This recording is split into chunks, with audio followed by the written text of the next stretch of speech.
हे भगवान, जिस प्रकार से जन्माष्टमी और राधाष्टमी के बीच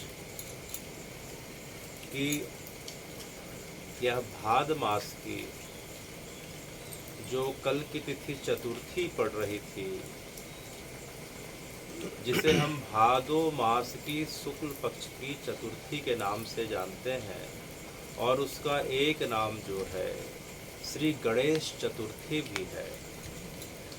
तो हे भगवान, हे ब्रज किशोर, हे ब्रज चकोर, आप जो है इस चतुर्थी के दिन आपका जो एक अवतार हमें दिखाई पड़ता है वह श्री गणेश जी के रूप में दिखाई पड़ता है।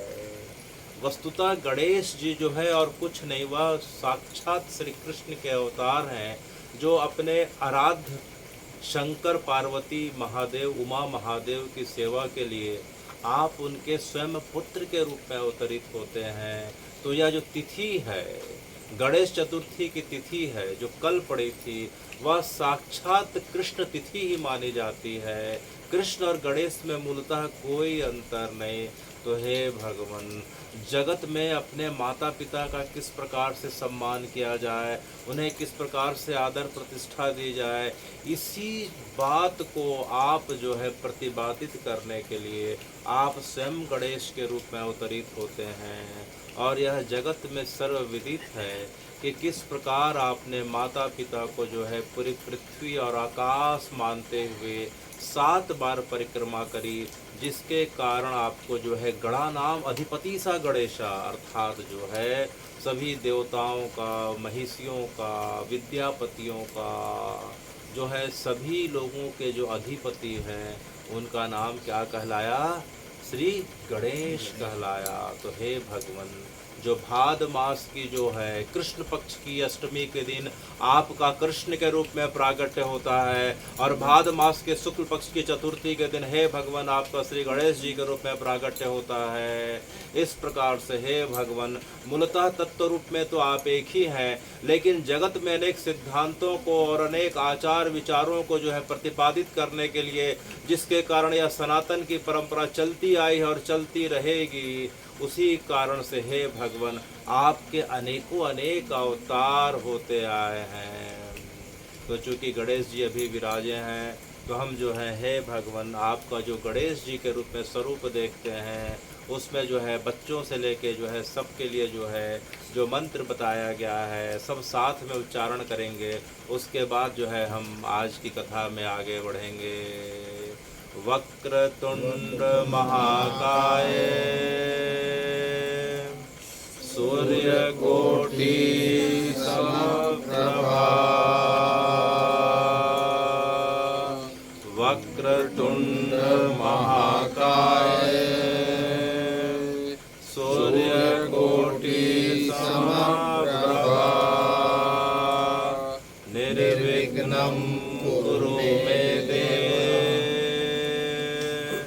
सर्वकार्येषु सर्वदा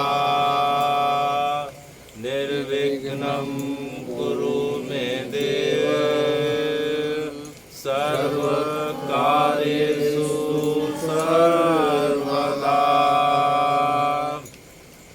और हे गणेश जी, जो आपका जो बीज मंत्र है वह क्या है, इसको भी हम सब साथ में बोलेंगे। ओम एकदंताय विद्महे ओम एकदंताय विद्महे वक्रतुंडाय धीमहि तन्नो दन्ति प्रचोदयात्।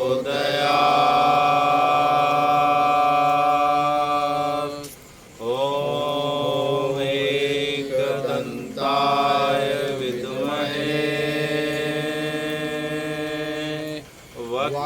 वक्रतुंडाय धीमहि तन्नो दन्ति प्रचोदयात्।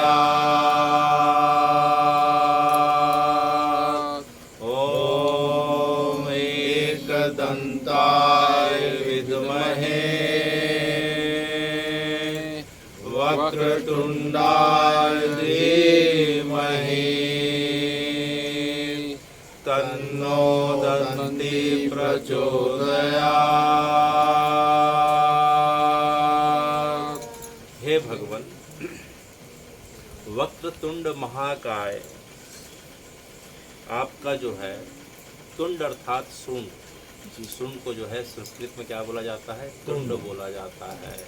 और आपका तुंड या सुंड जो है वक्र माने इस प्रकार से नीचे आके मुड़ा हुआ और उठा हुआ दिखाई पड़ रहा है। हे गणेश जी, आपका जो सूंड है, आपका जो सर है, जो है हमें हाथी के सर का स्वरूप का दिखाई पड़ता है, और उसमें जो है सूंड जो दिखाई पड़ रहा है वह नीचे आके ऐसे ऊपर की तरफ उठा हुआ दिखाई पड़ रहा है, जिसके बारे में जो है इस पंक्ति में कहा जा रहा है वक्रतुंडाय। तो है आपका जो है तुंड अर्थात सूंड है, नीचे से आके मुड़ा हुआ है, इसका मतलब क्या है? और आपको जो है आपकी जगत में जो है जिस स्वरूप की जो है प्रतिष्ठा होती है, जो पूजा होती है, वह गणेश जी की अष्ट विनायक के रूप में होती है। कितने विनायक हैं गणेश जी के? अष्ट विनायक हैं। महाराष्ट्र में अष्ट विनायक के बारे में कहाँ इसके बारे में हम सुनेंगे। तो हे भगवान, आपका जो है यह स्वरूप जो है अष्ट विनायक का क्यों है? 9 विनायक, सप्त विनायक, 10 विनायक, पंच विनायक क्यों नहीं है? आपकी जो है सुंड जो है इस प्रकार से मुड़ी हुई क्यों है? आपके कान इतने बड़े हुए क्यों दिखाई पड़ रहे हैं? और आंखें इतनी छोटी चींटी के समान दिखाई पड़ रही है। हे भगवान, क्या आपके सर का उच्छेदन जो है महादेव ने वास्तविक रूप से किया था क्या?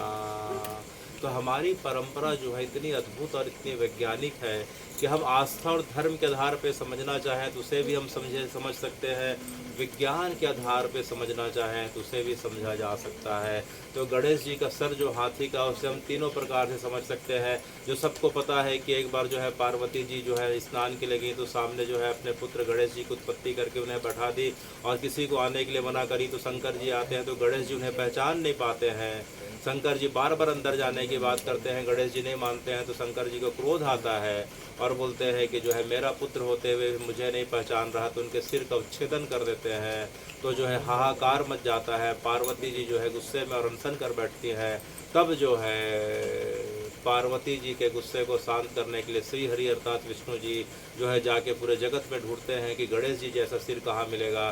तब उन्हें जो है एक रास्ते में हाथी आता हुआ दिखाई पड़ता है। तो हाथी के सर को जो है बाद में जो है महादेव ने जो है विष्णु जी के द्वारा जो ला के दिया गया, उनके सर में स्थापित किया गया। लेकिन यह बात जो है आस्था के आधार पे भी जो है हम इसे समझ सकते हैं, और विज्ञान के आधार पे और तर्क के आधार पे भी जो है इसे हम दूसरे तरीक़ों से समझ सकते हैं कि भगवान इतने दयालु और कृपालु हैं कि जो है किसी को दंड देने का जो सबसे अच्छा तरीका होता है कि किसी को मारने काटने के बजाय हे भगवान जो आपने महाप्रभु के रूप में किया। किस रूप में किया? महाप्रभु के रूप में किया। क्या किया? श्री महाप्रभु जीवे दया करिन, स्वपार सदे संग श्री धाम उतरिन।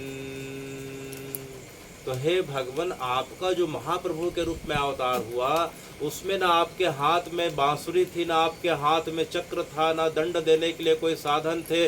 उसके पश्चात भी आप जो है जगत में सबसे ज़्यादा आप जो है लोगों के बीच इस प्रकार से क्यों आप प्रसिद्ध और पूजे जाते हैं? वह कारण यह था कि जब भगवान जब जो है चक्र लेके आए थे, धनुष लेके आए थे, बांसुरी धारण करके आए थे, तो भगवान ने प्रेम तो प्रदान किया, लेकिन वह प्रेम जो है पक्षपात वाला प्रेम था। जब कृष्ण जो है अवतार लेके आते हैं तो उनकी ब्रज में जो बांसुरी बजी थी, अभी हम कुछ दिन में उसके में भी जो है कथा में जा प्रवेश करने वाले हैं, तो भगवान की जो बांसुरी जो थी वह जो है भगवान के अनन्य अनन्य जन्मों से भगवान की भक्ति और प्रेम पाने वाले जो लोग थे, जिन्हें हम गोपी कहते हैं, वह बांसुरी केवल उन्हें सुनाई पड़ी, भगवान का प्रेम केवल उन्हें प्रदान किया गया।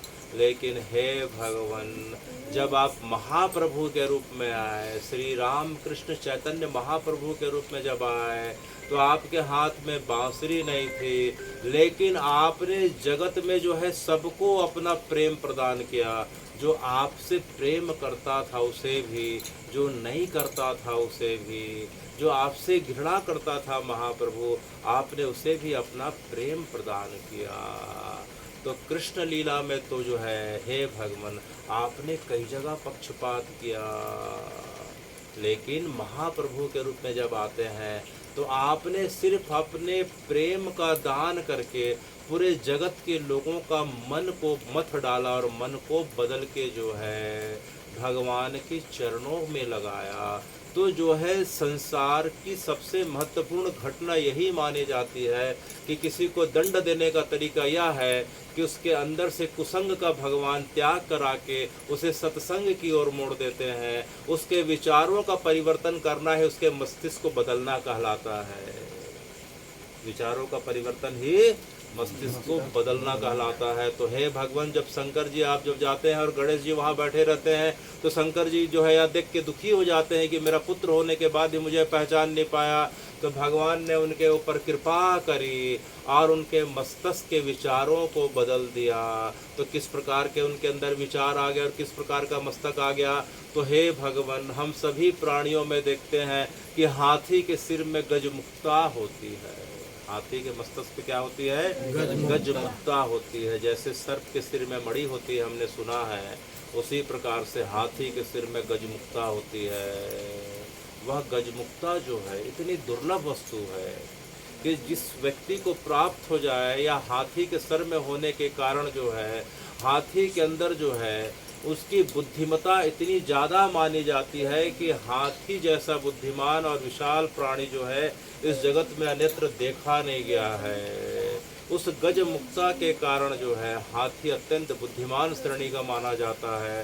तो हे महादेव, आपने जो है गणेश जी के अपने जो है पुत्र के मस्तक में इस प्रकार का परिवर्तन कर दिया कि उनका अब जो है मस्तक जो है अब विरोध करने वाला नहीं, अब की जो है आपको समझने वाला हो गया कि जिसकी बुद्धि जो है भगवान के चरणों में लग जाए। तो ऐसी बुद्धि वाले मस्तक को जो है गज मुक्ता वाला मस्तक कहा जाता है, गज मस्तक कहा गया है। इसीलिए हे भगवान, जब आप विशेष परिस्थिति में जो हैं, विशेष परिस्थिति में आप जो है जब गणेश जी के रूप में आते हैं तो आपका मस्तक किसका रहता है? गज का रहता है। तो गज का मस्तक का मतलब यह होता है कि व्यक्ति जो है अत्यंत बुद्धिमान और नीतिमान रहता है और साथ में जो है विद्यावान होता है।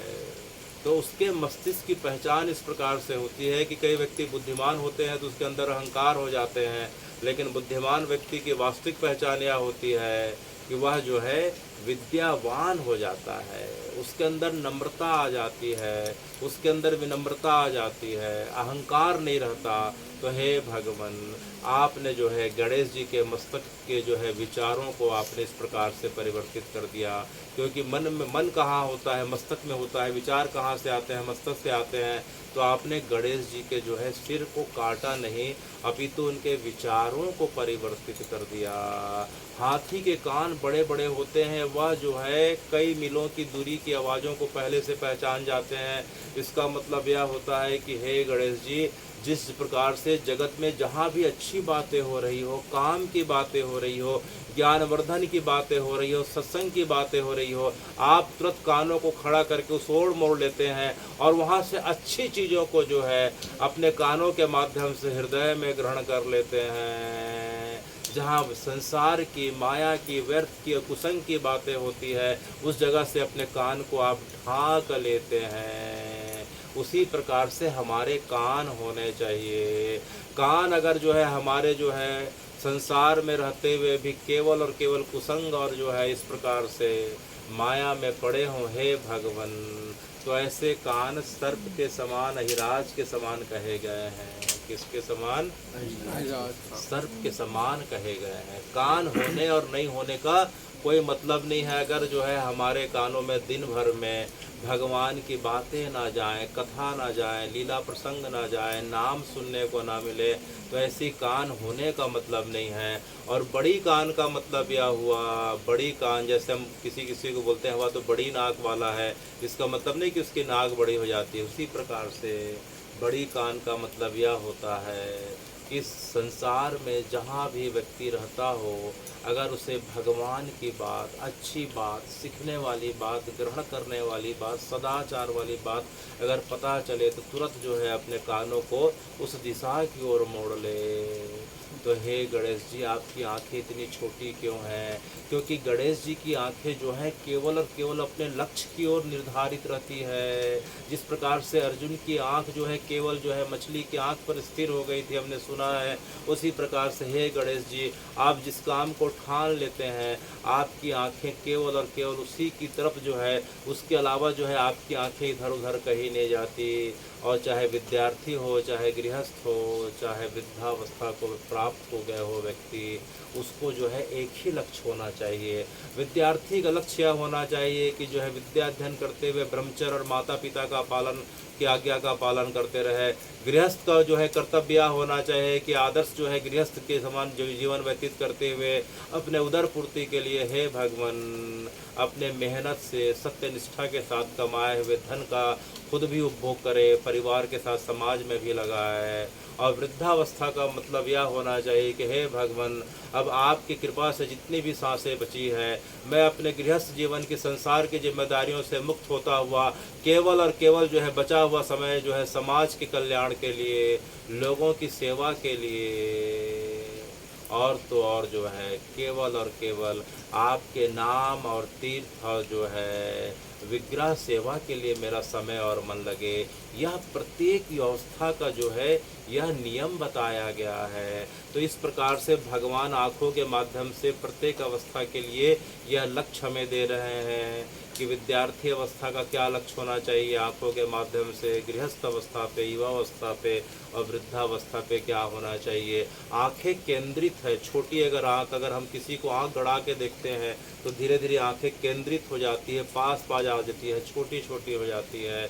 उसी प्रकार से हे गणेश जी, आपका जो सूंड दिखाई पड़ रहा है बड़ा लंबा सूंड है और नीचे से आके ऊपर की ओर मुड़ जा रहा है। तो हे भगवान, हमारे शरीर में जो है कुंडली है और कुंडली में 8 चक्र माने गए हैं। कितने चक्र माने गए हैं? 8 चक्र माने गए हैं। और जब तक व्यक्ति की ऊर्जा जो है, शरीर की ऊर्जा इसी कुंडली के माध्यम से हमारे शरीर में प्रवाहित होते रहती है, तो जब तक व्यक्ति की शरीर की ऊर्जा है भगवान अधोगामी होगी, जब तक व्यक्ति कुसंग का शिकार होगा, जब तक उसे सत्संग का आश्रय नहीं मिलेगा, जब तक उसके पास नाम की, धाम की और जो है विग्रह की कृपा नहीं होगी, गौ माता की, माता पिता की, उसकी ऊर्जा जो है अधोगामी होते रहेगी। लेकिन अधोगामी होने का मतलब होता है सिर्फ पतन, पतन और पतन, शारीरिक, मानसिक, आध्यात्मिक पतन के अलावा कुछ नहीं।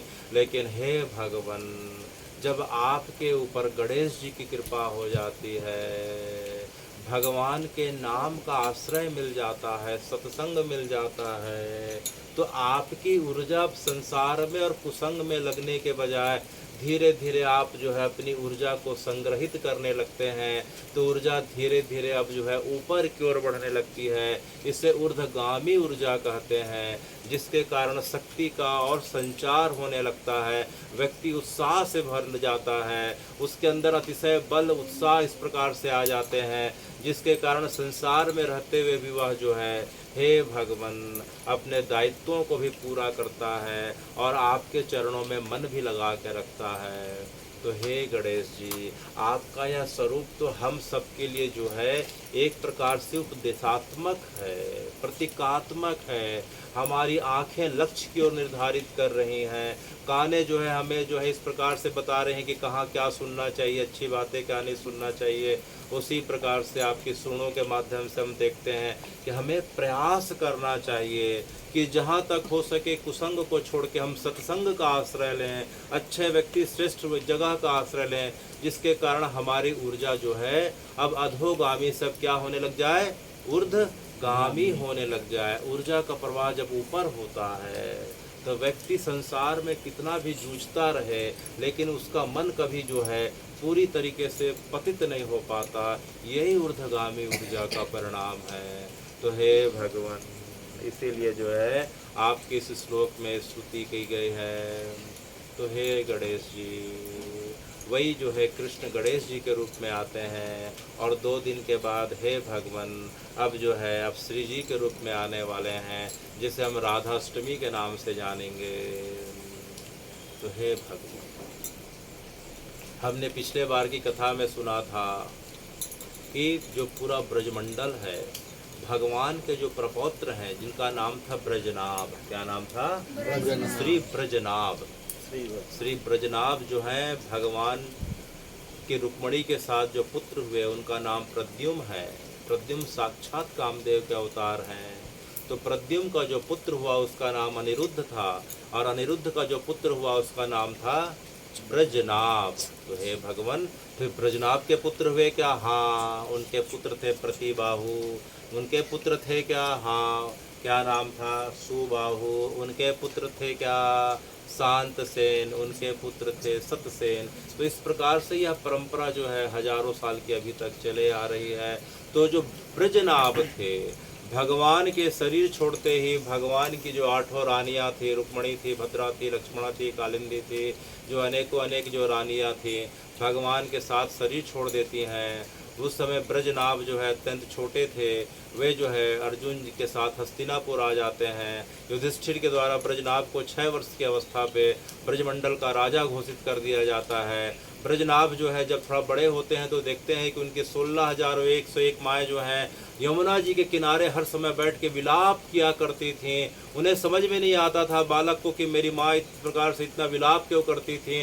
तो बार बार जाके सबसे पूछते थे, तो सबका उत्तर यही रहता था कि हे यमुना जी, आप तो भगवान की लीला की साक्षी रही हैं। भगवान आपके पुलिन के किनारे, आपके रेती के किनारे तो अनेकों अनेक बचपन की लीलाएं करे हैं। तो आप जो भगवान का इस प्रकार से दर्शन पाई हैं, तो अब तो भगवान हमारे साथ जो है इस प्रकार से साथ छोड़ दिए हैं। तो कृपया करके हमें जो है उनके बारे में बताएं, उनका दर्शन कराएं, उनकी लीलाओं से अवगत कराएं। अगर नहीं करा सकती हैं तो हे यमुना जी, हमें जो है अपने में लहरों में समा लीजिए। तो इस प्रकार से ब्रजनाभ देखते थे कि सवेरे उठने से लेके सूर्यास्त तक उनकी माँ गंगा यमुना जी के किनारे, कभी केसी घाट के पास, कभी जो है नंद घाट के पास, कभी बंसीवट के पास, कभी कदम के पेड़ के पास, कभी रमण रेती के पास, अनेकों अनेक जगहों पे जाके सवेरे से शाम तक विलाप किया करते थे। हा कृष्ण, हा गोविंद, हा माधव, हा केशव करते करते ब्रजनाभ जब थोड़ा और बड़े हुए, तो जब ब्रजनाभ 18 वर्ष के हुए तो युधिष्ठिर ने जो है उन्हें जो है सनातन की परंपरा के हिसाब से ब्रजमंडल का राजा घोषित कर दिया। तो उन्हें जब कुछ समझ में नहीं आया ब्रजनाभ को, तो जाके एक बार चित्रकूट जाते हैं। कहाँ जाते हैं? चित्रकूट जाते हैं। और चित्रकूट में जाके उन्हें पता चलता है कि हमारी परंपरा के जो गुरु रहे हैं, हमारे पिता परदादा के सांडिल ऋषि यहाँ विराजमान हैं। तो सांडिल ऋषि के पास जाते हैं। सांडिल ऋषि उनकी व्यथा को समझ के स्वयं जो है उनके साथ वृंदावन आते हैं। और वृंदावन में आके रानियों की दशा देख के सांडिल ऋषि को बड़ा क्षोभ होता है, दुख होता है। तब उन्होंने ब्रजनाभ को कहा, सबके भाव की अवस्था को देख के, कि हे ब्रजनाभ, तुम इन्हें कितना भी समझाओगे ये समझ नहीं पाएंगी। तो गुरुजी मुझे क्या करना होगा? बोले इन्हें भगवान की कुछ स्मृति चिन्ह जो है इन्हें दिखाओ, तब इनकी व्यथा शांत होगी। तो हे भगवान, यह ब्रजमंडल तो पूरा सूना हो गया है। सिर्फ यमुना जी और जो है पहाड़ दिखाई पड़ता है 30-35 किलोमीटर दूर, जिसे हम जो है गिरिराज कहते हैं, वही दिखाई पड़ रहा है। उसके अलावा तो भगवान की कोई स्मृतियाँ शेष नहीं रह गई। तब सांडिल जी ध्यान में जाते हैं बंसीवट के नीचे, और ध्यान की अवस्था पे जाके बोलते हैं, अरे बज्रनाभ सुनो सुनो। तो बज्रनाभ उनके पास आते हैं, उनके चरणों के पास घुटने टेक के बैठ जाते हैं। बोले बज्रनाभ, मुझे एक चीज़ दिखाई पड़ रही है। क्या गुरुजी? बोले तुम अभी तुरंत मथुरा चले जाओ। अच्छा, वहाँ जाके क्या करूँगा? तुम कंस के कारागार में चले जाना। अच्छा, कारागार के अंदर जिस कमरे में देवकी जी ने भगवान को जन्म दिया था ब्रजनाभ। अच्छा गुरुजी, उस कमरे के अंदर चले जाना बेटा। अच्छा, और उस कमरे के अंदर जाना तो एक शिला दिखाई देगी, पत्थर दिखाई पड़ेगा। अच्छा, तो हे भगवान, ये पत्थर कौन सा है? तो सांडिल ऋषि ने ध्यान की अवस्था पे बताया कि कंस के कारागार में जहाँ देवकी वासुदेव को बंद कर दिया गया था, कैद कर दिया गया था, उसी जगह पे भादो मास की कृष्ण पक्ष की अष्टमी को भगवान का जन्म हुआ था। तो भगवान को जन्म देवकी मैया ने जिस शिला पे पत्थर पे दिया था ब्रजनाभ, वो पत्थर आज भी उस जगह पे जो है उपस्थित है। अच्छा, तो तुम उस पत्थर को ले आना और उस पत्थर से ब्रजनाभ तुम जो है विभिन्न मूर्तियों का निर्माण कर देना और एक विग्रह को अपनी माताओं को दिखाना। इससे उनका जो है विरह ताप शांत हो जाएगा। अच्छा, यह सुनते ही ब्रजनाभ दौड़ते दौड़ते पैदल दौड़ते दौड़ते मथुरा चले गए। वृंदावन से पैदल दौड़ते दौड़ते मथुरा चले जाते हैं। मथुरा में जिस जगह पे जाके देखते हैं तो पूरा का पूरा महल जो है पूरा निर्जन खंडहर के रूप में बदल गया था, क्योंकि भगवान ने जो है कंस का उद्धार किया था। तो उनकी पत्नी आस्ती और प्राप्ति अपने पिता जरासंध के पास मगध अर्थात पटना चले गए। कंस का पूरा परिवार चला गया और कंस का जो ससुर जरासंध बार बार मगध का 17-18 बार जब मथुरा में आक्रमण किया तो भगवान अपनी प्रजा को लेकर द्वारका चले गए थे। तो पूरा का पूरा मथुरा और कंस महल जो है इस प्रकार से उजाड़ हो गया था। वज्रनाभ इस प्रकार से अंधेरे में पूरे के पूरे खंडहर महल में दौड़ते हुए भटकते हुए जा रहे हैं। हे कृष्ण, हे गोविंद, हे माधव बोलते हुए जा रहे हैं कि कहाँ है वो कमरा, कहाँ है वो कमरा। दौड़ते दौड़ते वो कक्ष के पास पहुँचते हैं। अचानक एक कक्ष के पास पहुँचते उन्हें दिव्य चंदन अगर केसर की खुशबू इस प्रकार से उनके कानों और नाक से जाने लग गई। यह देख के उनका मस्तक चकराने लगा। अरे इतनी दिव्य, इतनी सात्विक, इतनी जो है इतनी अच्छी सुगंध कहाँ से आ रही है। दौड़ते दौड़ते उस कमरे के पास जाते हैं। उस कमरे के झरोखे से सूर्य का प्रकाश आ रहा था और कमरे के अंदर मंद सुगंध वायु बह रही थी और उस वायु के माध्यम से चंदन, केसर, अगर की खुशबू की, गुलाब की, मोगरा की इस प्रकार की खुशबू आ रही थी। ब्रजनाभ से रहा नहीं गया। उसने इस प्रकार से दरवाजे को जोर से धक्का दिया और अंदर पहुंच गए। और अंदर पहुंचते हैं तो देखते हैं क्या कि कमरे के चारों तरफ से किलकारी की आवाज़ आ रही है।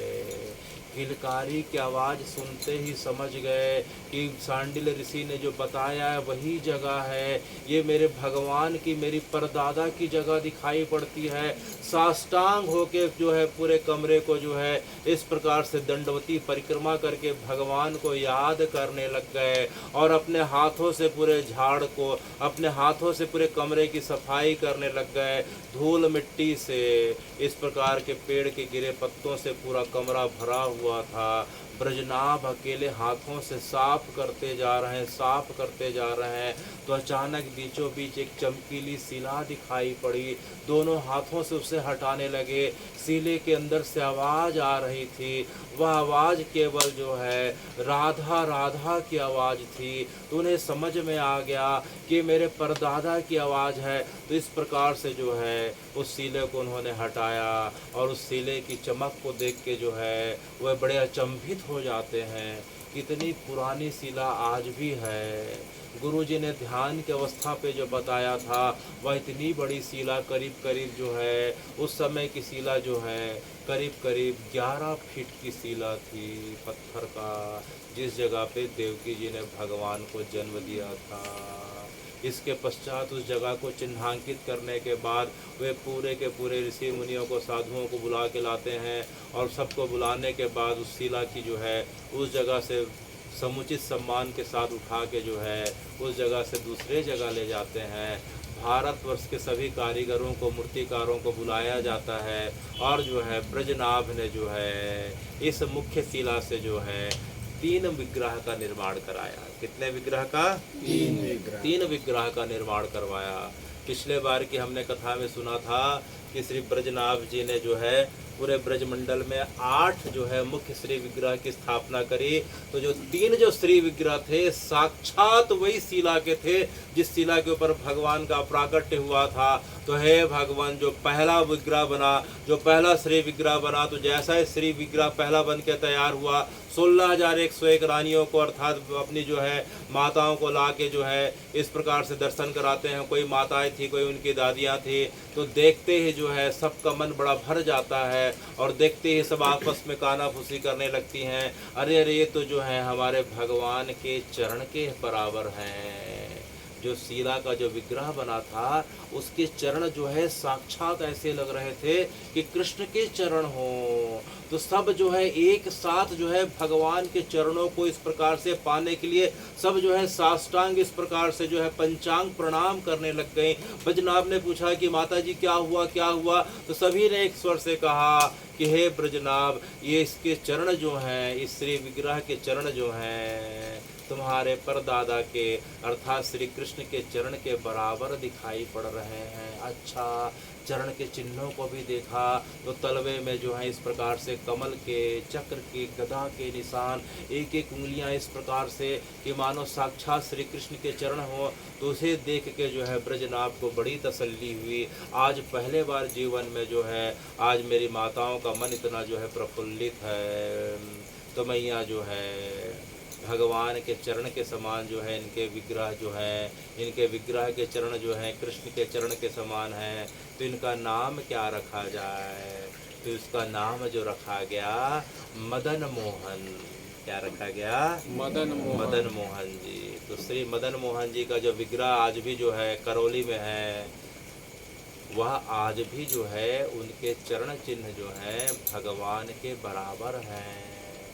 उनके मदन मोहन जी के हम चरणों का दर्शन कर लें तो साक्षात श्री कृष्ण के चरण दर्शन हो गए, ऐसा समझना चाहिए। अच्छा, कुछ दिनों के पश्चात दूसरा विग्रह बन के तैयार हो गया। सब माएँ गई तो देख के जो है उनकी बड़ी जो है आज खुशी का जो है और अच्छा वातावरण बन गया। सब मैया देख के कान फुसियाँ करने लग गई कि देखो देखो जो है इनके जो कर कमल हैं अर्थात हाथ हैं वह ऐसा लग रहा है कि गोविंद के हाथ हैं, कृष्ण के हाथ हैं। यह देख के ब्रजनाभ की खुशी और बढ़ जाती है कि पिछले विग्रह के चरण जो है भगवान के चरण के बराबर थे, आज दोनों हाथ ऐसा लग रहा है कि भगवान के हाथ हैं। तो कोई रानी जो है भगवान की उस समय की 16,101 रानियाँ थीं, कोई भगवान के जो है हाथों की सेवा कर रही हैं, कोई मदन मोहन जी के चरणों की सेवा कर रही हैं। इस प्रकार से जो है कोई हाथ में जो है भगवान को जो चूड़ी पहना रही है, कोई इस प्रकार से कंगन पहना रही है, कोई बाजूबंद पहना रही है, कोई उनमें जो है श्री स्वास्तिक का चिन्ह धारण कर रही है, कोई गोपी चंदन लगा रही है। यह देख के जो है ब्रजनाभ का मन अत्यंत प्रफुल्लित हो जाता है। तो मैया इनका क्या नाम रखा जाए? तो इनका नाम होगा गोपीनाथ। क्या नाम होगा? गोपीनाथ। श्री गोपीनाथ। अच्छा, तो जो दूसरा विग्रह जो था वह श्री गोपीनाथ जी का है। वर्तमान में श्री गोपीनाथ जी जयपुर में विराजे हैं। अगर हम जयपुर में अगर जाते हैं तो जो गोपीनाथ जी के अगर हम हाथों का कर कमलों का दर्शन करते हैं तो हमें ऐसा समझना चाहिए कि भगवान के हम जो है हाथों का दर्शन कर रहे हैं। अच्छा, कुछ दिनों के पश्चात तीसरा विग्रह तैयार हो गया। जैसे तीसरा विग्रह तैयार हुआ है भगवान, उसे देख के तो आधी से ज़्यादा जो है भगवान के समय की 16,101 रानियाँ जो थीं, आधी रानियों को देख के चक्कर आ जाता है। कोई सुबक सुबक के रोने लग गई, कोई पछाड़ खा के गिर गई, कोई शर्म के मारे घूंघट कर लेती हैं, कोई इस प्रकार से रोने लग जाती हैं, रुदन करने लग जाती हैं, कोई प्रसन्नता के मारे उनकी हंसी जो है किलकारी जो है आज रुक नहीं रही है। इस प्रकार की विभिन्न जो है अवस्थाओं को देख के ब्रजनाभ जो है बड़े अचंभित हो जाते हैं और सबसे पूछते हैं कि मैया आपको क्या हो गया? कोई इस प्रकार से बेहोश हो जा रहे हैं, किसी को चक्कर आ रहा है, कोई जमीन में लोट-पोट हो जा रही है, कोई इस प्रकार से रुदन कर रहे हैं, कोई इस प्रकार की खुशी के मारे उनके आंख के अश्रु की धारा रुक नहीं रही है। तो है मैया किस प्रकार की बातें हो रही है, मुझे कुछ समझ में नहीं आ रहा है। तब सबसे छोटी रानी ने आके कहा कि ब्रजनाभ तुम समझ नहीं पाओगे, ये जो तुमने विग्रह बनवाया है ये साक्षात श्री कृष्ण है, ये तो कोई दूसरे हो ही नहीं सकते। इनके एक एक अंग अंग प्रत्यंग, आँख, हाथ, पैर, कान, नाक, गला, बाजू बंद, कमर, घुटना से लेके एक एक चीज जो है ऐसा लग रहा है कि हमारे सामने जो है श्री कृष्ण खड़े हो गए। यह सुन के जो है ब्रजनाभ जो है अत्यंत प्रसन्न हो जाते हैं। तो मैया इनका नाम क्या रखा जाए? तो उनका नाम जो है श्री गोविंद देव रखा गया। क्या रखा गया? श्री गोविंद देव। गोविंद देव रखा गया। तो हमने पिछले सत्र की कथा में गोविंद देव की प्रागट की कथा सुनी थी कि कालांतर में ये बात जो हम वर्णन सुन रहे हैं यह करीब करीब 5000 वर्ष पुराना है। भगवान शरीर छोड़ते हैं 5125 वर्ष पहले। उसके पश्चात जो है ब्रजनाभ जी के द्वारा सब इन विग्रहों का निर्माण कराया गया। ब्रजनाभ जी के बाद जो है विग्रह बहुत दिन तक जो है मथुरा वृंदावन में स्थापित रहे। कालांतर में धीरे धीरे विक्षेप होने के कारण और भारत में अनेक आक्रमण हुए। भारत में अनेक आक्रमण होते हैं। भारत में हुड़ आते हैं, पुर्तगाल आते हैं, यवन आते हैं, तुर्क आते हैं, मुगल आते हैं, पठान आते हैं, जो है आखिरी में अंग्रेज आते हैं। तो इतने आक्रमणकारियों के कारण जो है पूरा भारतवर्ष, जिसमें पूरा मथुरा मंडल, पूरा ब्रज मंडल भी था, वह जो है बार बार आक्रमणकारियों के कारण खंडित होने लगा, उपेक्षित होने लगा। श्री विग्रहों को वहाँ डर के मारे लोग हटाने लग गए। तो उसी क्रम में जो हमने सुना था 1651 के आसपास जो है एक आक्रांता के जो है आक्रमण के कारण जो है जिसका नाम औरंगजेब हुआ करता था, उस समय गोविंद देव जी जो है उस समय गोविंद देव हमने सुना है कि गोविंद देव जी का जो प्रागट्य जो है श्री रूप गोस्वामी जी के माध्यम से हुआ था। किसके माध्यम से? श्री रूप गोस्वामी। तो चैतन्य महाप्रभु जो साक्षात जो है राधा कृष्ण के युगल अवतार हैं, आज से 525 वर्ष पूर्व जो है कलकत्ता के पास मायापुर में प्रकट हुए थे। जब वे 3 महीने की अवधि के लिए जब ब्रजमंडल आए थे तो उन्होंने जो है यमुना जी के किनारे बहुत सारी लीला स्थलियों को प्रकट किया। वे इमली तला के पास रुके हुए थे और जो है उन्हीं के माध्यम से गिरिराज जी के बारे में पता चला। गिरिराज जी की परिक्रमा जो है का प्रावधान जो है चैतन्य महाप्रभु के द्वारा प्रारंभ किया गया। फिर राधा श्याम कुंड की जो है अनेकों स्थलों की खोज की गई। फिर महाप्रभु चूंकि जो है साक्षात राधा कृष्ण के अवतार थे तो उनका उस जगह पे ब्रजमंडल पे जाने के पश्चात उनकी विरह वेदना इतनी बढ़ गई थी कि जो है कुछ समय और रुकते तो जो है उनके शरीर जो है उनको वहीं छोड़ना पड़ता। तो चूँकि उन्होंने अपने माता जी को वचन दिया था सची मैया को कि जो है मैं यहाँ जगन्नाथपुरी में रह के जो है मैं इस प्रकार से भक्ति का प्रचार करूँगा। तो 3 महीना जो है वृंदावन में रहने के पश्चात जो है पुरी चले जाते हैं, लेकिन जो है ब्रजमंडल का प्रकाश करने के लिए अपने 6 शिष्यों को भेज देते हैं। तो उसी क्रम में जो सबसे पहले आए रूप गोस्वामी आए। कौन आए? रूप गोस्वामी। श्री रूप सनातन भट्ट रघुनाथ जीव गोपाल भट्ट दास रघुनाथ श्री रूप सनातन भट्ट रघुनाथ श्री जीव गोपाल भट्ट दास रघुनाथ। तो इस प्रकार से रूप गोस्वामी, सनातन गोस्वामी, जीव गोस्वामी, रघुनाथ दास भट्ट और गोपाल कृष्ण भट्ट जो है इन 6 को जो है अपने 6 शिष्यों को उन्होंने जो है ब्रज भेजा। और जिनके कारण आज का जो वृंदावन पूरा का पूरा जो ब्रजमंडल दिखाई पड़ता है, मथुरा, बरसाने, गोकुल, नंदगांव, दीर्घ, डिंगपुर, इस प्रकार का अनेकों 84 को उसका जो ब्रज है, हे भगवान आपके इन 6 शिष्यों के कारण ही आज ब्रज हमें जो है दिखाई पड़ रहा है। तो रूप गोस्वामी जो है यमुना जी के किनारे रूप और सनातन रहा करते थे, हमने पिछले बार सुना। और यमुना जी के किनारे घास फूस की कुटिया बना के रहा करते थे। और वराह पुराण के अनुसार जो है कि यमुना जी से किस दिशा में कितनी दूरी पे जो है भगवान की लीला स्थली होगी। तो इसी क्रम में जो है उन्हें जो है जो सबसे पहले लीला स्थली का जो दर्शन प्राप्त होता है वह भगवान की योग पीठ है। वह भगवान की योग पीठ है जिसे वर्तमान में गोविंद देव जी का मंदिर कहा जाता है। वह यमुना जी के किनारे का जो पहला जो है रूप गोस्वामी जी के द्वारा पूरे ब्रजमंडल में जो पहला मंदिर जो प्रकट हुआ भगवान का, वह जो है श्री गोविंद देव जी का है। तो जिसे जो है योग पीठ की जब खोज हो रही थी तो उसी जगह पे गोविंद देव जी का जो है विग्रह प्राप्त हुआ। तो कालांतर में आक्रमण के कारण जो है गोविंद देव जी को जयपुर ले जाके स्थापित कर दिया गया। तो गोविंद देव जी आज भी मूल स्वरूप में, जिस स्वरूप में ब्रजनाभ ने उन्हें जो है प्रकट किया था, आज भी कहाँ उपस्थित है? जयपुर में है। जयपुर में जो राजा का जो महल है, हम जाके देखते हैं तो जो है उसी महल पे जो है, जैसे ही गोस्वामियों के द्वारा जब गोविंद देव जी के श्री विग्रह को जयपुर ले जाया गया और राजा जय सिंह से जो है निवेदन किया गया, तो राजा जय सिंह को जब यह पता चला कि गोविंद देव स्वयं यहाँ आए हैं, तो उन्होंने तत्काल अपने महल को खाली कर दिया। बोले इस महल के असली अधिकारी, असली जयपुर राजस्थान के राजा, मेवाड़ के राजा तो जो हैं, राजस्थान के राजा तो कौन है? गोविंद देव जी हैं। मैं उनका सेवक दीवान हूँ। तो अपने महल को उन्होंने तत्काल जो है गोविंद देव जी के लिए खाली कर दिया और अपने महल के सामने अपने लिए छोटी सी रहने की जगह बनाई और जीवन पर्यंत जो है उनकी सरकारी मुहर में, राजा जय सिंह की मुहर में जो है सिर्फ और सिर्फ जो है राजाधिराज गोविंद देव लिखा जाता था और नीचे में हाथ जोड़े जो है दीवान जय सिंह लिखा जाता था। क्या लिखा जाता था? दीवान जय सिंह। राजा तो कौन है?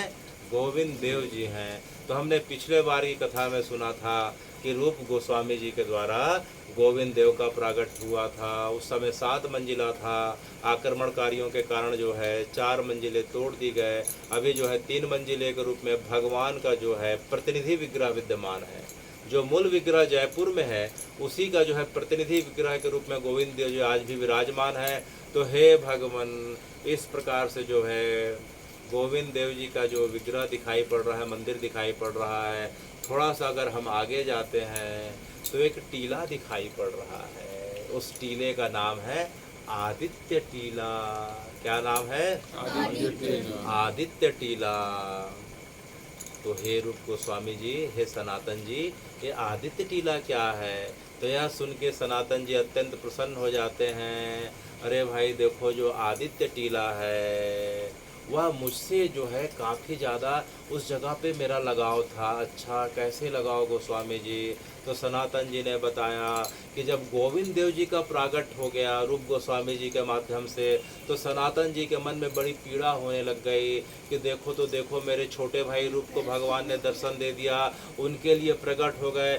मेरे से लगता है कि भगवान रुष्ट हैं, मेरे ऊपर कृपा नहीं कर रहे हैं। ब्रजनाभ के द्वारा जो प्रकट किया गया जो था वो मदन मोहन जी था, वह कहाँ है, कैसा है मदन मोहन जी, मेरे ऊपर कब कृपा करेंगे?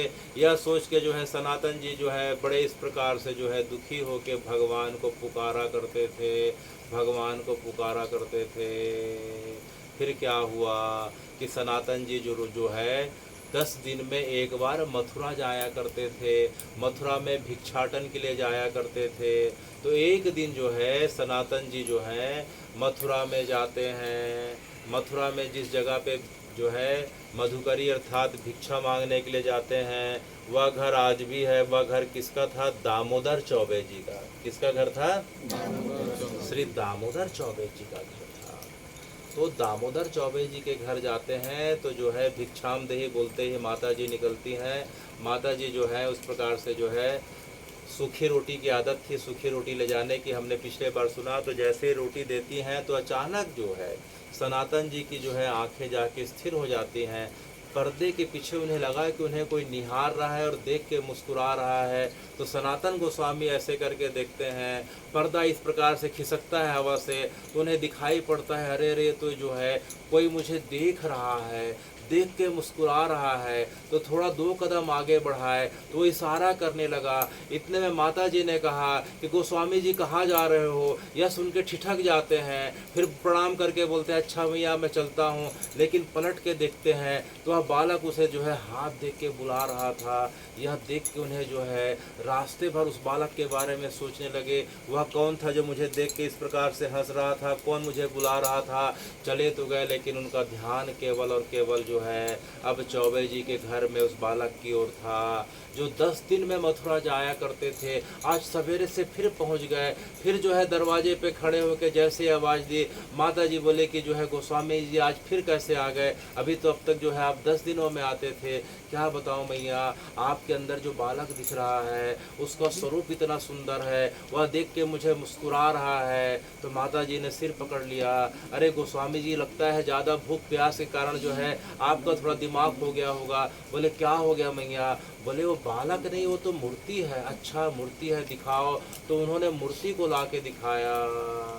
तो सनातन जी को जो है मूर्ति के रूप में साक्षात ऐसा लग रहा था कि बालक जो है माता जी के गोद में बैठी हैं। और दामोदर चौबे जी की पत्नी को लग रहा था कि मूर्ति है, और मूर्ति को देख के सनातन जी का दिमाग बार बार फिर रहा है। तो वह बालक जो है अब माता जी के गोद में बैठा था, बार बार सनातन जी के देख के और मुस्कुरा रहा था। और मुस्कुराते मुस्कुराते जो है इस प्रकार से उनके इस प्रकार से ठुड्डी को छू लिया। तो यह देख के जो है सनातन जी को अनेक अनेक जन्मों के बारे में सोचते सोचते अचानक सनातन जी को समझ में आ गया, अरे अरे ये तो साक्षात जो है भगवान का स्वरूप जो है, ये तो साक्षात मदन गोपाल जी हैं। और मैं तो भगवान के समय की जो है मैं जो है लवंग मंजरी हूँ। कौन मंजरी हूँ? लवंग मंजरी।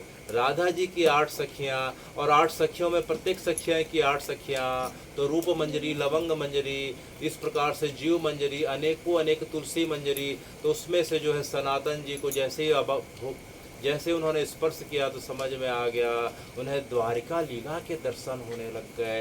बार बार उस बालक के पैरों में गिरते थे।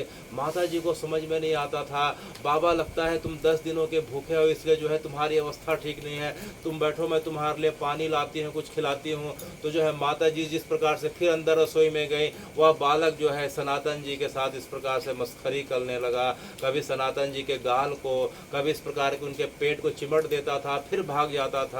देखते देखते थोड़ी देर हो गई, माता जी उनके लिए कुछ प्रसादी लाती हैं, प्रसादी लेके फिर चले जाते हैं, क्योंकि उस घर में तब तक दामोदर चौबे जी का जो है स्वर्गवास हो गया था।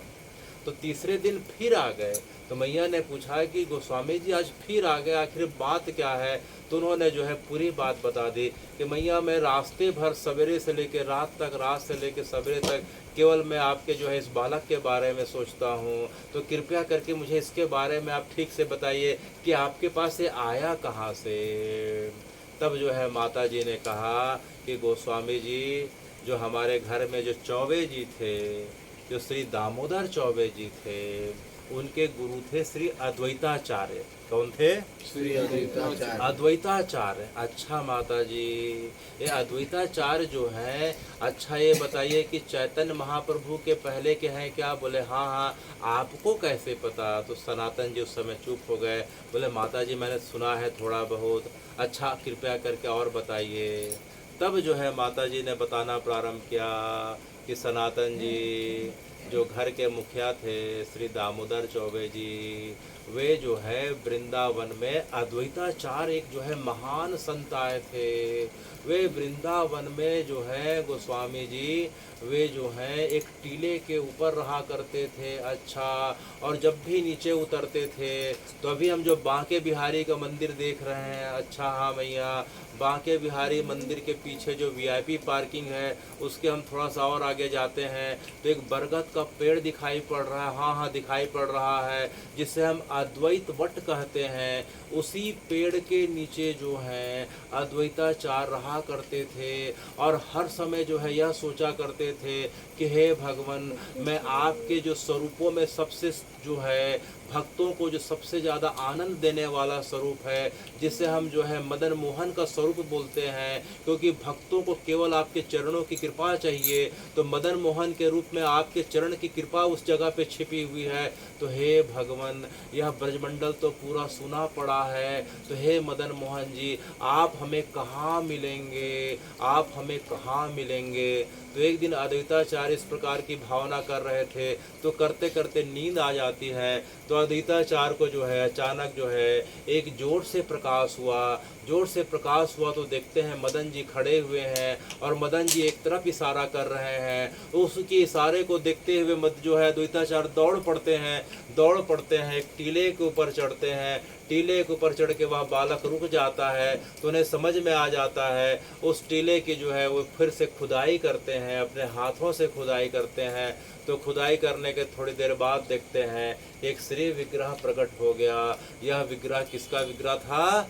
श्री मदन मोहन जी का। तो जिस प्रकार से हमने सुना था कि वज्रनाभ जी के द्वारा यह विग्रह प्रकट किया गया था, यह विग्रह कालांतर में इसी जगह पे जो है, इसी जगह पे भगवान का विग्रह छिप गया था, जिसे अद्वैताचार्य जी के माध्यम से प्रकट किया गया। अद्वैताचार्य के शिष्य हुए जो है दामोदर चौबे जी, वे मथुरा से रोज जो है अद्वैताचार्य के पास आया करते थे। अद्वैताचार्य से उन्होंने दीक्षा ग्रहण करी थी। अब अद्वैताचार्य जी का समय जो है वापस जो है इस प्रकार से जाने का हो गया गौड़ प्रदेश में, क्योंकि उनके जो है आह्वान से जो है चैतन्य महाप्रभु का प्रागट्य होना था। तो उन्होंने उस श्री विग्रह को जो है दामोदर चौबे जी को देते हुए कहा कि दामोदर जी, अब जो है अब मेरा यहाँ से जाने का समय हो रहा है, कृपया करके आप श्री विग्रह का सेवा करें। तो दामोदर जी ने कहा कि महाप्रभु, यह वृंदावन तो पूरा निर्जन खंडहर है, रात को यहाँ केवल चोर डाकू और वन पशु पक्षियों का जमावड़ा हो जाता है, यहाँ मैं रह के कैसे सेवा करूँगा। तो अद्वैताचार्य ने कहा कोई बात नहीं, आप इस श्री विग्रह को अपने घर मथुरा ले जाइए। कहाँ ले जाइए? मथुरा ले जाइए। तब जो है अद्वैताचार्य जी ने श्री विग्रह को जिस टीले से प्राप्त किया था, उस टीले का नाम है आदित्य टीला। कौन सा टीला? आदित्य टीला। गोविंद देव जी का मंदिर है, उसके थोड़ा सा हम आगे जाते हैं तो जो आदित्य टीला है जो है, हम देखते हैं कि भगवान जो कालिया नाग का उद्धार करे थे, कालिया नाग के जस्ट जो है उद्धार करने के पहले की जगह जो टीला का जगह है वह आदित्य टीला है। इसी जगह पे जो है भगवान का मदन मोहन जी का विग्रह प्राप्त हुआ था। तो अब दामोदर चौबे जी के पास मथुरा आ गया। कुछ समय के पश्चात दामोदर चौबे का स्वर्गवास हो गया। इसके पश्चात जो है उनकी पत्नी और जो है दामोदर चौबे जी का एक बच्चा था, उसका नाम था सदन चौबे। क्या नाम था? सदन चौबे। तो अब तीसरे दिन जब सनातन जी जाते हैं चौबे जी के घर में, तो देखते हैं कि मैया जो है, मैया के गोद में जो है दाहिने तरफ तो जो है उनका बड़ा बच्चा जो है सदन बैठा हुआ है, और बीच में जो है बाएं तरफ उनके गोद में जो है मदन मोहन जी बैठे हुए हैं। मैया उस समय जौ का दलिया दोपहर को बनाया करती थी। जौ का दलिया का जो है एक चम्मच एक हाथ से जो है इधर जो है अपने लड़के सदन को खिला रही हैं, और उसी हाथ से जो है भगवान के श्री विग्रह को भोग लगा रही हैं। यह देख के सनातन जी जो है बड़े व्यथित हो जाते हैं। पास जाके बोलते हैं कि अरे मैया, ये भगवान का साक्षात विग्रह है मदन मोहन जी का, तू अपने लड़के को भी खिला रही है और उसी जूठे हाथ से इसको खिला रही है। तो उसे समझ में नहीं आया। तो बोले भैया जो है आप मुझे मना क्यों कर रहे हैं? तब सनातन जी ने कहा कि मैया देखो, ये मदन मोहन जी साक्षात भगवान के स्वरूप हैं। हमें भगवान की विग्रह सेवा में शुद्धि का ध्यान रखना चाहिए, उनके लिए अलग बर्तन होना चाहिए, उनके लिए अलग व्यवस्था होनी चाहिए, शुद्धि पवित्रता का ध्यान रखना चाहिए। यह सुनते ही जो है माता जी ने भगवान को खिलाना बंद कर दिया, क्षमा मांगी और बोले कि आपके लिए मैं रसोई बना के इस प्रकार से खिलाऊंगी। तो जैसे ही फिर सनातन जी आज अपने घर पहुंच गए, कुटिया पहुंच गए तो देखते हैं कि वह बालक जो है उनके पीछे पीछे आ गया। बोला कि बाबा जो है आज बड़ी भूख लगी है। बोले क्यों?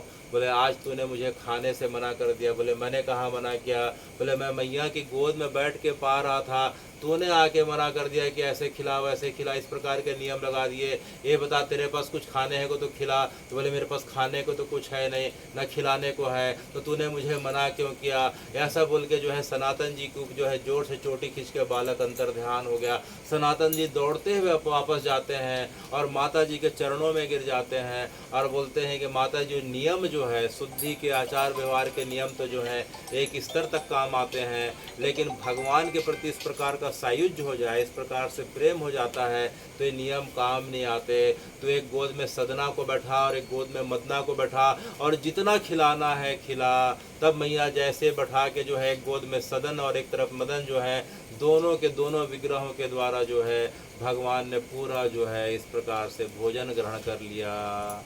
चौथे दिन फिर आते हैं, चौथे दिन सनातन जी आते हैं। तो आज माता जी जो हैं बड़ी दुखी भी हैं और प्रसन्न भी हैं, और आते ही बोलती हैं कि सनातन जी मैं आज आप ही की प्रतीक्षा कर रही थी। बोले कैसे मैया?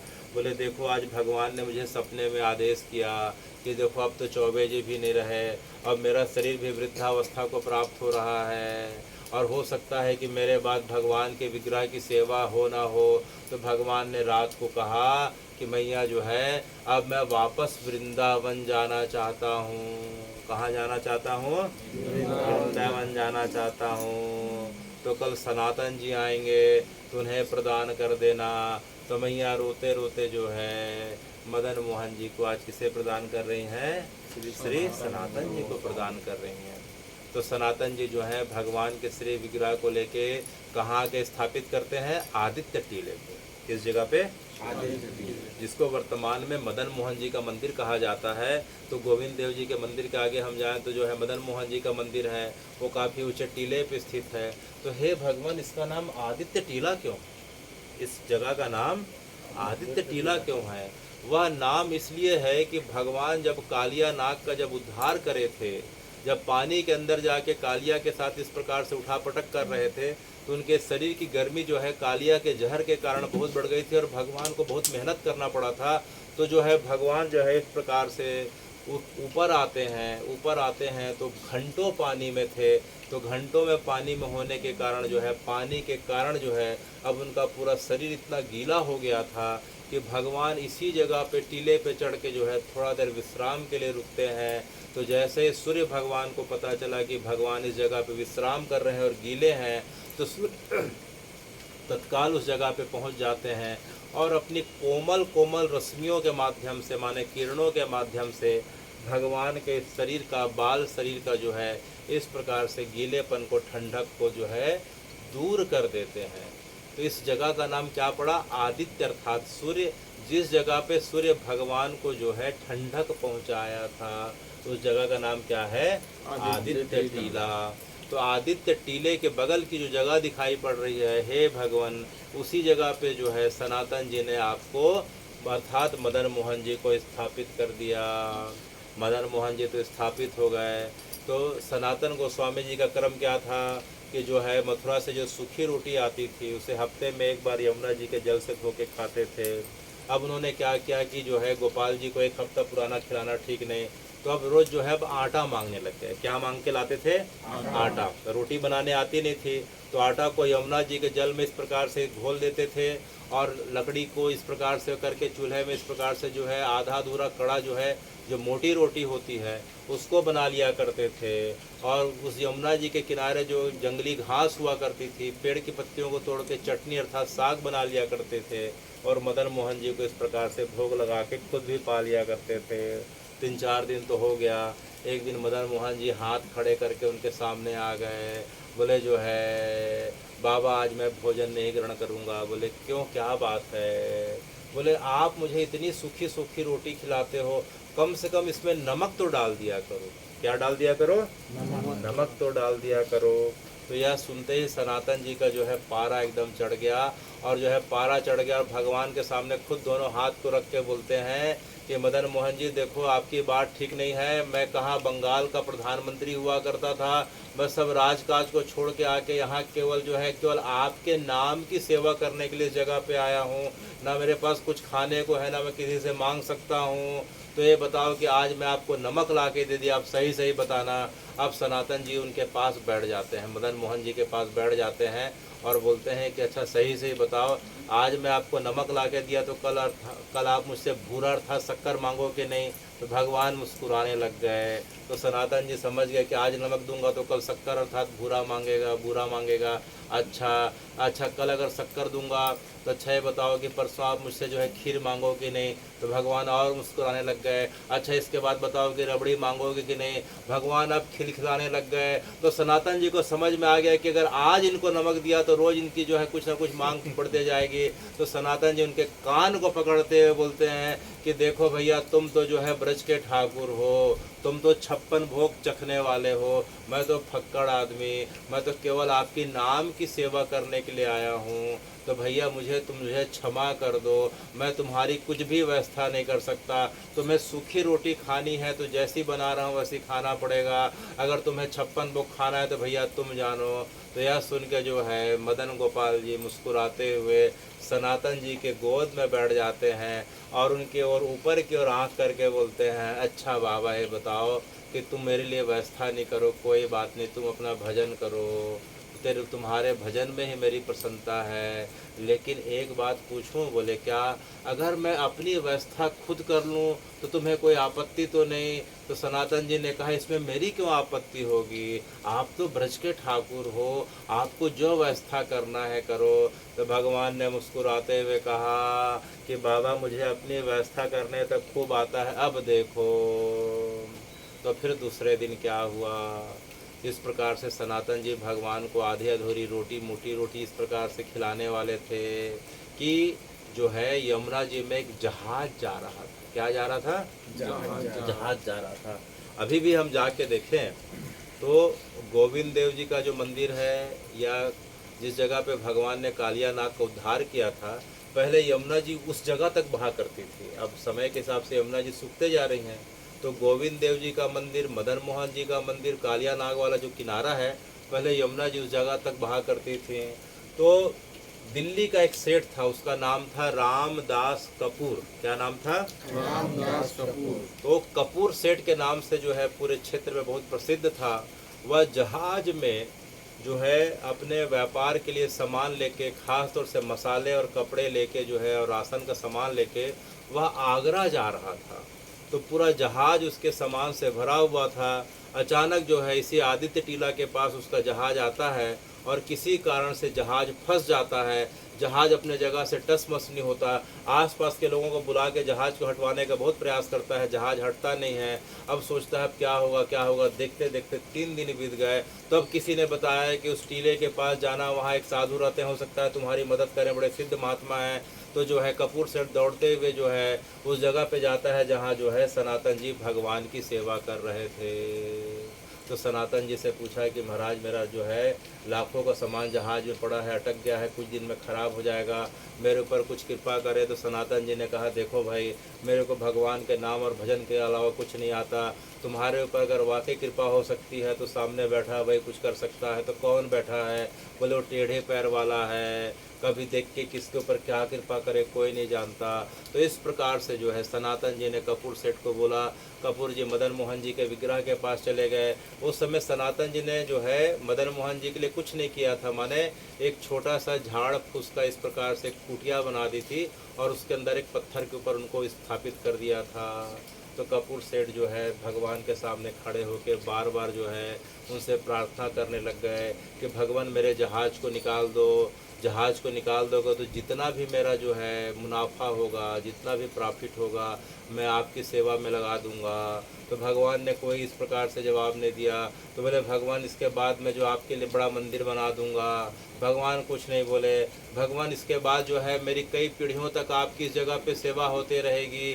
जैसे उन्होंने सुना, अचानक जो है कपूर सेठ के हाथ में जो है भगवान का फूल आके गिर पड़ता है। कपूर सेठ को समझ में आ गया कि मेरे ऊपर कृपा हो गई। अचानक टीले के ऊपर से खड़ा होकर देखता है कि रोज़ जो है लोग जो है खुशी के मारे चिल्ला रहे हैं। अचानक देखता है कि जहाज़ जो है जो इस 3 दिनों से स्थिर था, अब जहाज़ धीरे धीरे चलने लग गया। कपूर सेठ इस प्रकार से जो है अपने जहाज़ पे जाते हैं, आगरा जाते हैं। इस प्रकार से आगरा में जो है उनको जो मुनाफा होता है इस समय कितने लाख का हुआ? 3 लाख का हुआ। कितने लाख का मुनाफा? 3 लाख का मुनाफा हुआ है। आज से करीब करीब 500 वर्ष पुरानी घटना है। तो जैसे ही मुनाफा होता है वापस दिल्ली नहीं जाते हैं, पति पत्नी आते हैं, मदन मोहन जी के चरणों में पूरा का पूरा पैसा अर्पित कर देते हैं।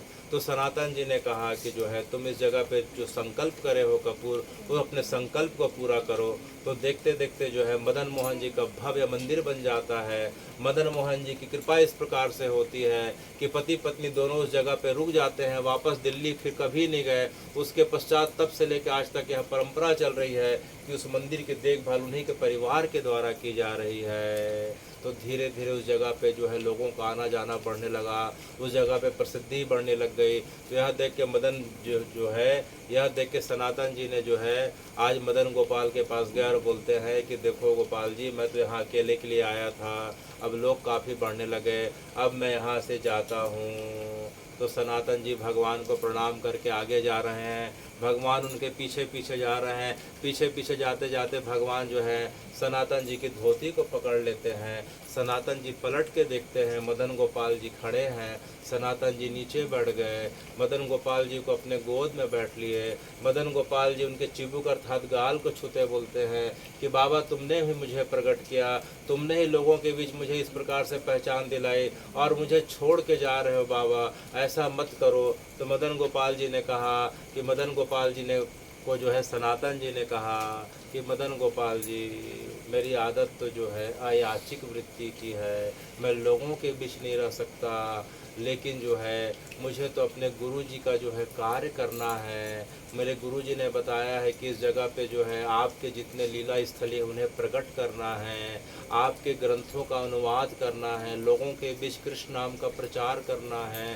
तो इस जगह का काम मेरा पूरा हो गया, अब आप कृपया करके मुझे आज्ञा दें। तो मदन गोपाल जी रोते हुए बोले कि बाबा तुम मेरे पास नहीं आओगे, तो ये बताओ मैं तुम्हारे पास आ सकता हूँ क्या?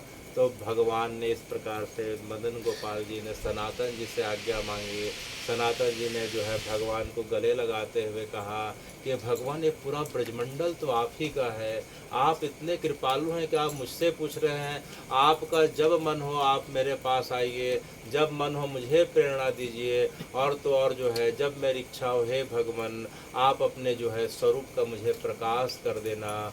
मदन गोपाल जी जो है सनातन जी के हाथ में अपने हाथ को उनके शीश पे रखते हैं और उन्हें आशीर्वाद देते हैं कि हे सनातन जी, पूरे के पूरे ब्रजमंडल में मेरी जितनी भी लीला स्थली थी आपके और रूप जी के माध्यम से आने वाले समय में अत्यंत सुलभ होकर प्रकट हो जाएंगे, आपको मेरा आशीर्वाद है। यह बोल के मदन गोपाल जी अपने श्री विग्रह में स्थापित हो जाते हैं। सनातन जी भगवान को दंडवती परिक्रमा करते हुए आदित्य किला से नीचे उतरते हैं और नीचे उतरते हुए हे भगवान, अब सनातन जी अब कहाँ चले जाते हैं? नंदगांव चले गए। कहाँ चले गए?